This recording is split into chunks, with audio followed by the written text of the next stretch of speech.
According to BBC World News, a self-organized revolution in Ukraine started November 20, 2013, when the students organized protests to force President Viktor Yanukovych and Prime Minister Mykola Azarov to sign an association agreement with the European Union, develop into a revolution that overthrew the government and sparked a counter-revolution in Ukraine eastern Donbass region.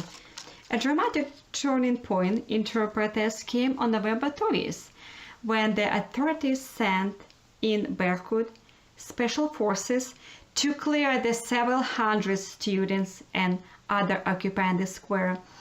The brutal attack, caught on several live cameras, showed mashed and helmet beating them bloody. In all the demonstrations that had taken place in Ukraine over the years, the authorities had never before used such a force.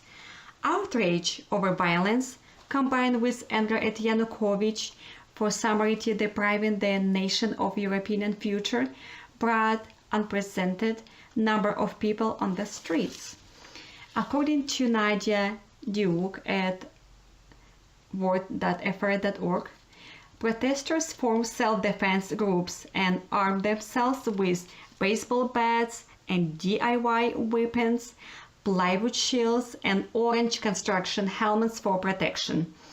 They expanded their hold on the square and stormed government buildings, creating barricades made from park benches and cement planters, ice and capstones wrapped in resin wire.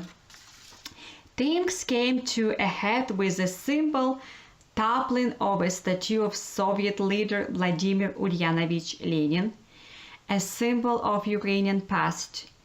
As the monument crashed down, the group shouted, "Yanukovych, you are next."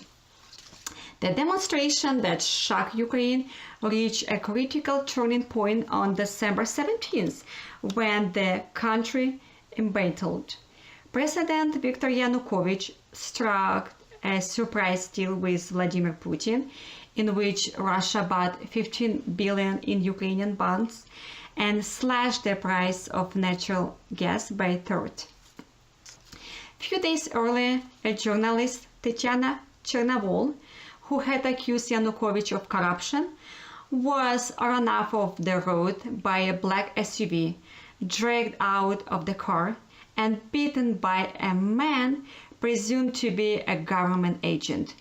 As photos of her swollen and bloodied face shocked the world, the demonstration railed around her as a symbol of what they were fighting for. The political opposition leaders who had come to Euromaidan belatedly were in a difficult position of managing the rising expectation of people and their increasing fury against the regime, while also trying to find political formula that would lead the country out the crisis. By January 25th, the protests had been fueled by the perception of widespread government corruption, abuse of power, and violation of human rights in Ukraine. As New York Times states, according to Ukrainian prosecutors, 77 people died during the 2014 protests. 49 of those deaths came in February 20th, and close to 100 more suffered from gunshot wounds when government snipers opened fire on them. That was the most lethal day in violence since Soviet time. The next day, February 21st, Yanukovych fled to Russia.